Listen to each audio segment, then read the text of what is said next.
Hello, travelers, and welcome to the Horror Green Book, the channel that takes you from coast to coast and con to con. I am your travel guide, Brendan, and today we are here in the Scary Sanctuary to talk to you about my top 10 picks for best horror films of 2024. Before we begin, travelers, make sure to hit that like button, or as we say on this channel, throw those Ash Williams severed hands at me. Comment in regards to my picks or what you feel are your favorite films of 2024. And lastly, hit that subscribe button if you want to stick around. If you're a horror junkie and you are totally into filming locations, horror film reviews, horror conventions, anything to that effect, go ahead and do that. And also hit the notification bell because you don't want to miss when I drop them. All right, travelers, before we begin, we're going to start with some honorable mentions here. And my first one is A Quiet Place Day One. This one is about a terminally ill woman that is in New York City dealing with the attack of aliens that we've known from the previous two films. And her and other survivors have to find a way to safety. This one was a film that kind of went a bit under the radar. There were other films that stole a bit of the fanfare from other fans, mainly like Maxine, and we'll talk about Maxine a bit later. But yeah, this one was really well done, starring Lupita Nyong'o and also Joseph Quinn from Stranger Things. And also you have appearances from Jaimin Hansu from the other, the previous A Quiet Place film. And they did a very good job, guys. I think it really is a very nicely done piece and entry into the A Quiet Place franchise. And I think all three films fit together very nicely for a watch party if you ever wanted to do that with your friends and family. But I really enjoyed the story. It's a very quick film.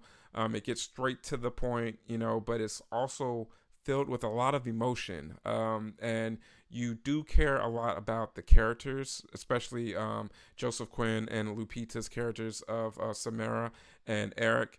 And also you have the cat. And when you have an animal along in a horror movie, you definitely get your feelings stirred up a bit more, hoping that the animal will make it through. So if you are curious on if the cat survives, make sure to check out A Quiet Place Day One. The next film on the list is Immaculate, and this film is starring Sydney Sweeney. This one is one of two non-related horror films that came out in 2024, and you gotta love it when that happens. Who doesn't love some good non-exploitation? But this one's cool because Sydney plays a young American nun that embarks on a new journey when she joins a remote convent in the Italian countryside, and things quickly take a turn for the worst, I should say. But it's a fun one. She's pregnant, and as it gives off in the name, it is a bit of a immaculate conception. And of course, the convent is up in the tizzy, and they are taking extra special care of her. The scenery on this film is really great. I really enjoyed it. It really has an atmosphere of dread. And if you're someone that really enjoys religious iconography in films, because it makes for great set pieces, this will definitely fit the bill for that. Lastly, I will say in regards to this film is the ending is probably the absolutely best part of this film. It just really ramps up, and it's pretty action packed in a way. So guys, I would highly recommend Immaculate, so check it out. The next honorable mention will be Abigail. And in Abigail, this is about a group of would-be criminals who kidnap a 12-year-old daughter of a powerful underworld figure. Now, they're holding her for ransom in an isolated mansion, but the plan starts to unravel because they soon discover that their captive is actually a bloodthirsty vampire. And guys, this one is a really, really fun watch. This is a great horror comedy. And it's just as funny as it is, gruesome and bloody at other parts. So this is a fun one. You're gonna get, a lot of people that are gonna like this one of all ages. This is probably a good, even though it's R rated, it's a good, more so family horror comedy for everyone in the family to enjoy. It gets very bloody, guys. It's probably one of the most bloody films, surprisingly, in the list. But it's a great one. A great ensemble cast, such as those that we love, like Melissa Barrera. We have Giancarlo Esposito, Catherine Newton, Kevin Durant, Alicia Weir did a fantastic job as Abigail. So you gotta love when kid actors really hold their own in a film. So I really look forward to more with Alicia's career. And unfortunately, this was the last film of Angus Cloud. So those of you who are Euphoria fans, I know this is definitely a hard thing about that watch, but you really do see the talent of everyone shine through. Everyone kind of gets their moments to have those quick whips, and just the fun just doesn't stop in this film once they discover that she's a vampire. So that's one that I had a really good time with. Next in the honorable mentions, we have In a Violent Nature. Now, this one is a film for those of you horror fans that have ever wondered, I wonder what Jason does in his spare time when there's nobody on Crystal Lake. So this film is about a group of teens that take a locket that collapsed from a fire tower in the woods, and they unwittingly resurrect the rotting corpse of Johnny. And Johnny's a bit of a vengeful spirit, and he's spurred on by a horrific 60-year-old crime. And this one is super unique because it takes place from the POV of the killer. And that is definitely a welcomed departure from what we normally get in horror films, because I think that's something that something that we always wonder about, especially those fans of Friday the 13th, as I said, because Jason leads a pretty solitary life, and just like Johnny, while he's on this vengeance tour, I should say, in the film. This one is filled with great kills. One in particular that will definitely live on in infamy amongst horror fans.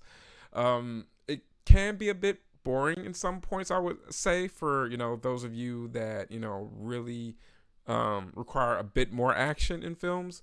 But I really appreciate the unique perspective from Johnny's point of view. And surprisingly, there will be In a Violent Nature too. So I really look forward to what they will be bringing with that particular film. All right, guys, and now we will get into the official top 10 list. Number 10, Azrael. Years after the apocalypse, a devout cult of mute zealots hunt down Azrael, a young woman who escaped her own imprisonment. And this film is starring one of our horror it girls, Samara Weaving. And if you are familiar with Samara's work, she has a knack for choosing very, very cool horror films to star in or appear in general, even if it's a small cameo. So, guys, this one is a bit action-packed, and I'm a fan of post-apocalyptic films. And with this one, just really blending the two genres of action and horror. Once things just really get ramped up, they really don't stop. It has a really interesting, gimmick of, everyone's being mute in this film. So that is pretty awesome that we have that angle as well. It's pretty quiet aside from, gunshots and, all types of, sounds in nature, such as like leaves or that you're stepping on and things of that nature. But it really does have a sense of tension once Azrael escapes her imprisonment, and she goes on her quest for revenge. I highly, highly recommend it. It does turn into a little bit of a creature feature. I don't want to spoil too much of this film, but this one was a fun one, and I think more people should definitely check it out because it went a little bit unnoticed. It had a really limited theater run. It was like a blink and you missed it thing, but it is on streaming now, and I would definitely recommend everyone to rush out and check it out as real. Number nine, Oddity. Oddity was awesome. This is an Irish horror film that involves a lot of creepiness. Now, I don't want to give away too much of the plot, but let's just say it has to do with haunted items and oddities. Um, Guys, I will say the opening scene of Oddity is probably the standout for this film. Um, it really takes you right into the action of the film. The thrills are there, and by the end of the first scene, you are not going to want to leave your seat. So I definitely would say it is a very creepy film. Like the whole, it's a very atmospheric film because the creeps aren't necessarily a jump out and scare you type things, but it's a more of a, hey, what is that doing there type thing. That just whole sense of dread that comes over you when something shouldn't be looking at you a certain way, or an item that you put somewhere 1 minute is in another place another minute, and you're the only person in the house. So if you're someone that's really into the more thriller aspect of it, I would definitely say Oddity is a film that you should check out. And it made the 2024's list of scariest horror film of the year. I would say that it was a pretty scary film. And I don't really get scared for many films, but I would say that I found it pretty creepy. There were some very unsettling moments during the film. They really do ratchet that up a lot. So if you're someone that doesn't really get creeped out very often, Oddity is one that you should check out. Number 8, Maxine. In the third entry to Ty West's X, Pearl, and Maxine trilogy, we have Maxine Minks in the 1980s. She's reached Hollywood, and she is an adult film star, but she is now an aspiring actress who finally gets her big break. However, a mysterious killer stalks the starlets of Los Angeles, and a trail of blood threatens to reveal her sinister past. This film was a very highly anticipated movie for me. I am a huge fan of both X and Pearl, so I was hoping that Ty West would come through with a very, very strong entry with Maxine, and for the most part, I'm pretty pleased with it. This one is more of a horror mystery with a bit of inspiration from Italian giallo films, which are chef's kiss in my opinion. I love giallos, but with this one, it just keeps the story going along with Maxine Minks. Mia Goth does another fantastic job, and we have a great cast as well. We have appearances by Kevin Bacon that makes an appearance, so that's always awesome because we know him from, of course, Stir of Echoes, Friday the 13th, so that was really cool.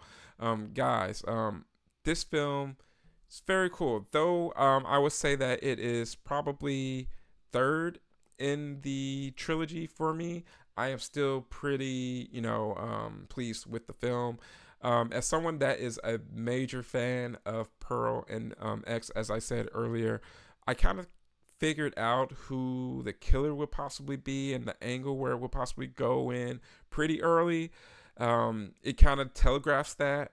But other than that, main gripe, I would say that I'm pretty pleased with it. I really need to watch it again to see if I like it a bit more after a second watch.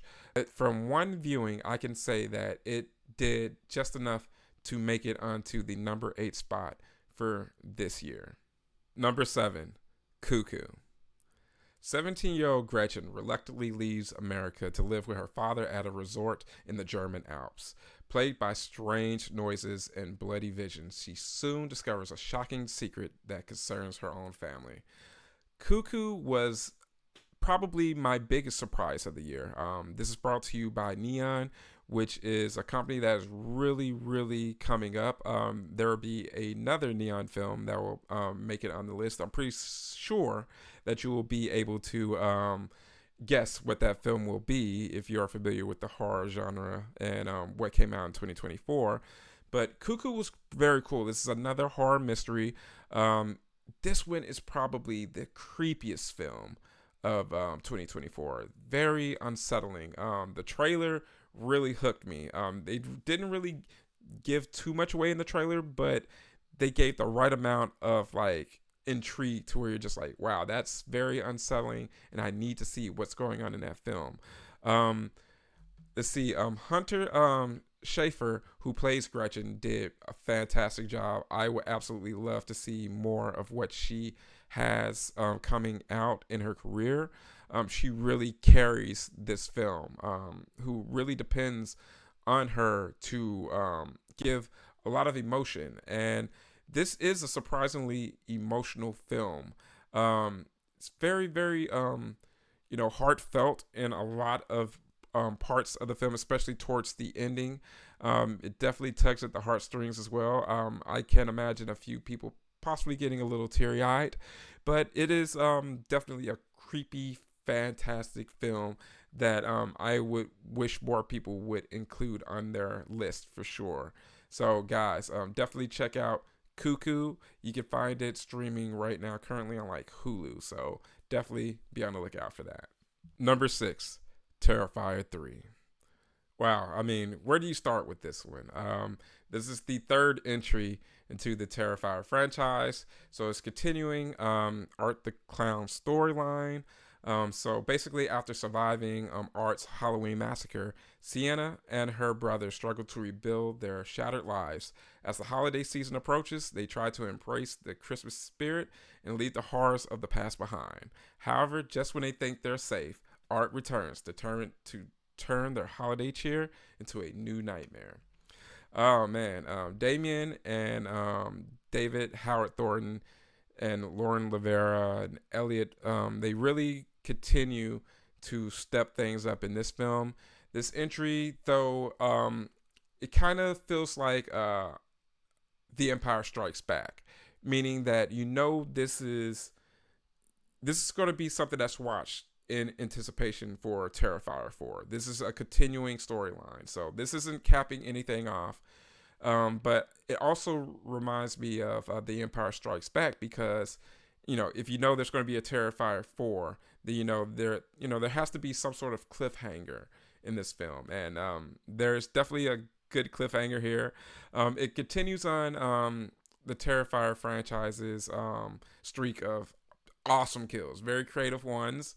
We have more cameos, full of people that we will know and love, and some of them, make it through. Some of them definitely don't. So, if you have seen Terrifier 2, if you're a fan of what Damien Leone is doing, I mean, what else can I tell you? Definitely check it out because it's going to be a Christmas horror film that is going to make a lot of people's lists of must-sees for years to come. So, bravo to the Terrifier 3 team. Number 5, Late Night with the Devil. In 1977, a live television broadcast goes horribly wrong, unleashing evil into the nation's living rooms. This film, starring David Douse Melchin, has really been something that really took the horror world by storm.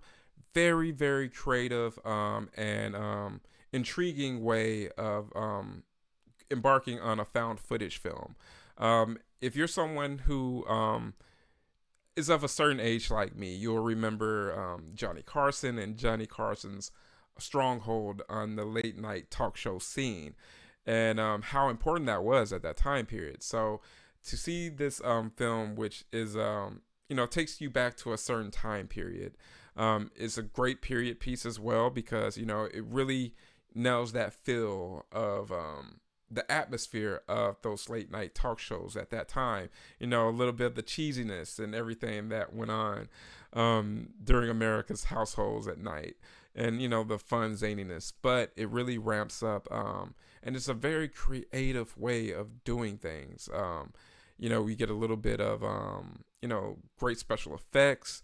We get very good job by all of the cast members. The one gripe that I would have with this film is that the third act of the film kind of goes off the rails just a little bit, but it's still very enjoyable, and that really didn't foil me from really liking this film a lot and including it on my list as high as I did. So guys, if you haven't had the pleasure of checking out Late Night with the Devil, what are you doing? Go see it now. Number 4, Longlegs. And this is the other entry from Neon. FBI agent Lee Harker is assigned to an unresolved serial killer case that takes an unexpected turn. Revealing evidence of the occult, Harker discovers a personal connection to the killer and must stop him before he strikes again. This film had a lot of buzz going for it. It had a fantastic marketing campaign that really pushed a lot of buzz for this into being a really big success earlier this year in the summer. Of course, we had Nicolas Cage and Micah Monroe, who did fantastic jobs with being the protagonist and the antagonist, both Lee Harker and Longlegs. And there was a lot of talk about Nicolas Cage's look as Longlegs and the makeup and how shocking it was. Now, whether or not you felt like it was as shocking as the hype around it, was deserving of, that's on you. But I really, really enjoyed the story. It really reminded me of the 90s crime thrillers such as like Seven, The Bone Collector, The Silence of the Lambs, Kiss the Girls, etc., etc.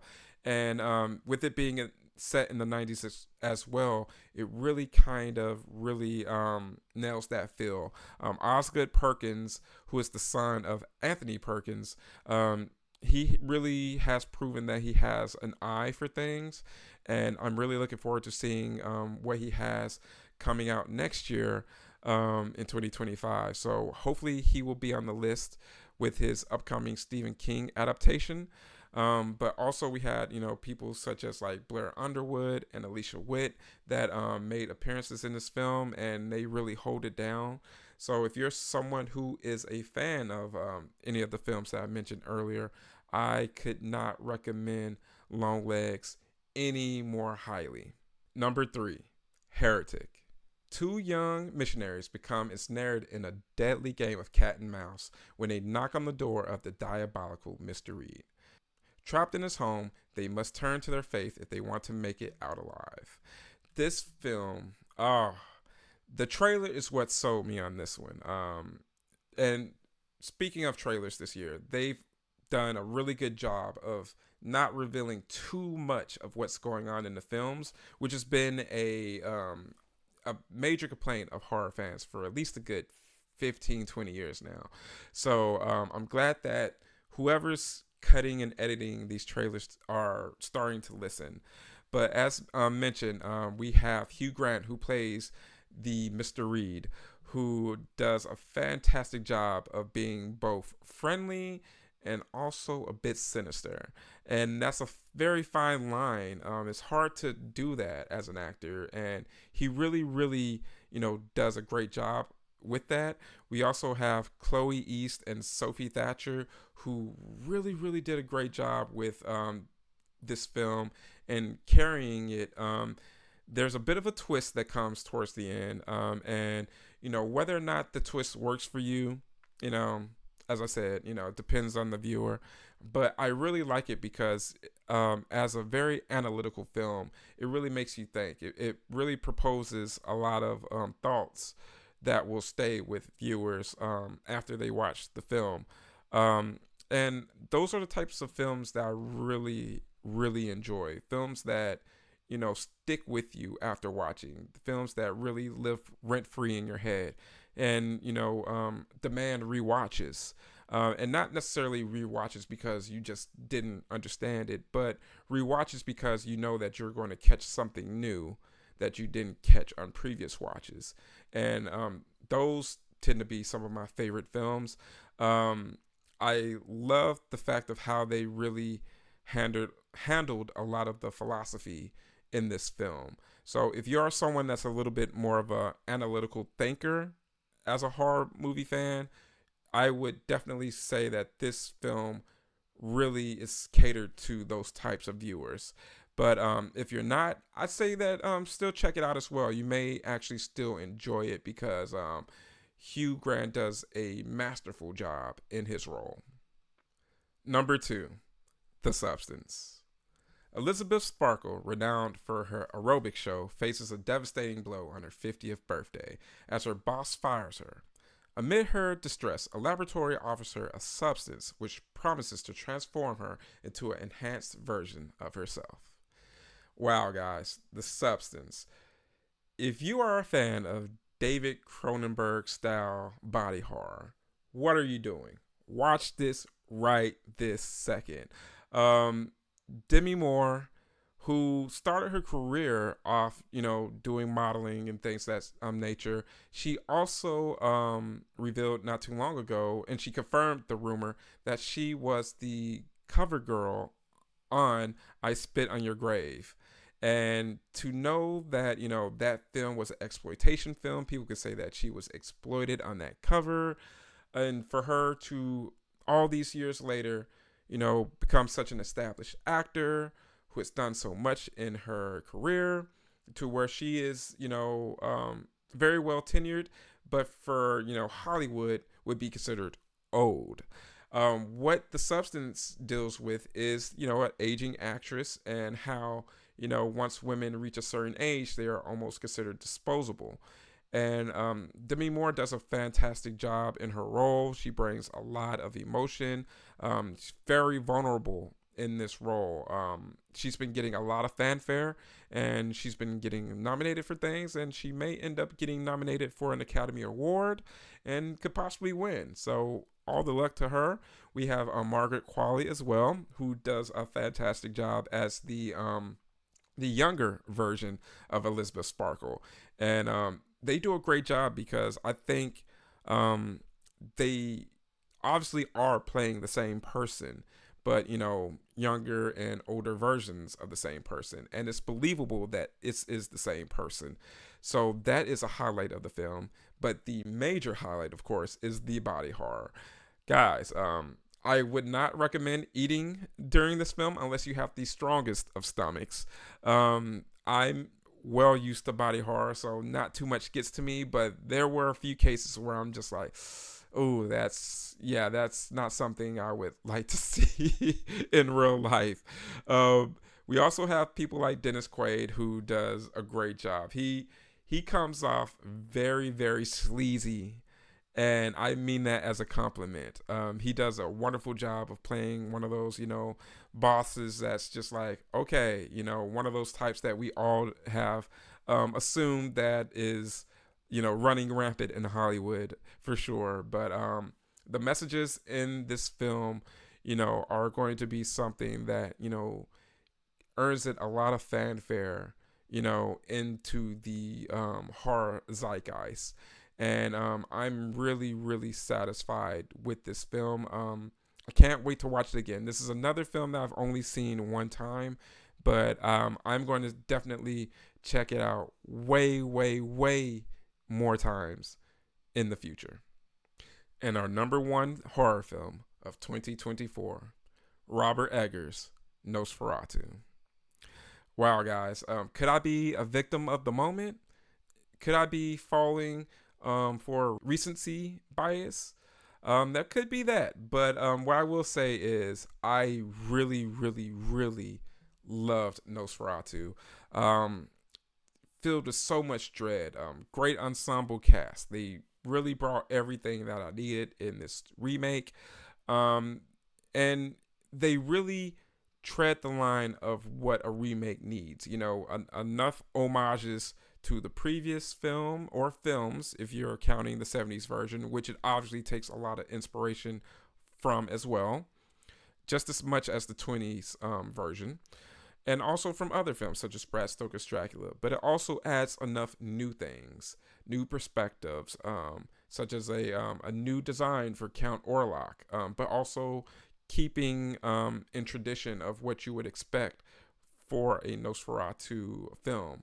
Um, I can't say enough in regards to Bill Skarsgård's performance, Lily Rose Depp's very physically demanding role that is very reminiscent of the film Possession. If you have ever seen Possession, then you'll know what I'm talking about.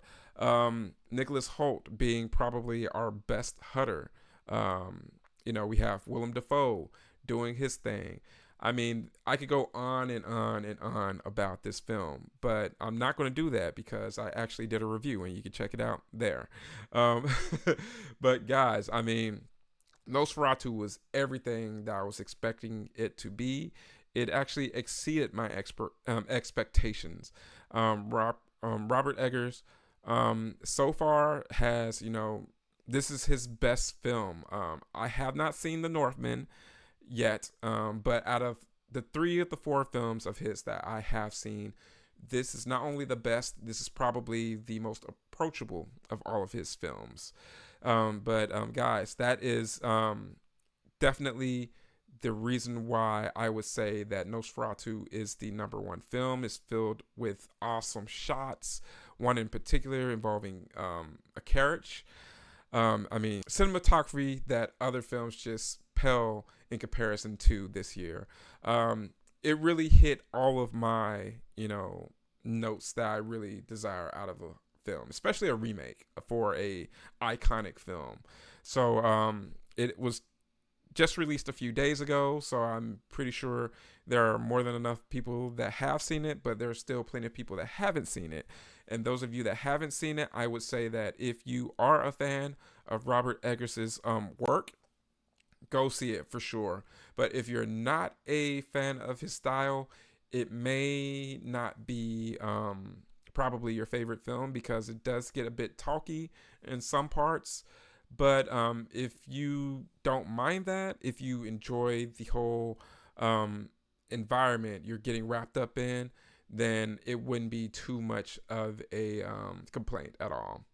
But with that being said, guys, that is my top 10 list of my favorite horror films of 2024. It's been a great year of horror, guys, and I'm glad that my subscribers, my travelers, you joined me along on this journey this year. There's way more in store for 2025. There are a ton of films that I'm really looking forward to, and I will be bringing more reviews to you guys next year for sure. So guys, with that being said, I am your travel guide, Brendan, with the Horror Green Book, letting you know, of course, go ahead and hit that like button or throw those Ash Williams severed hands, travelers. I'm looking at you.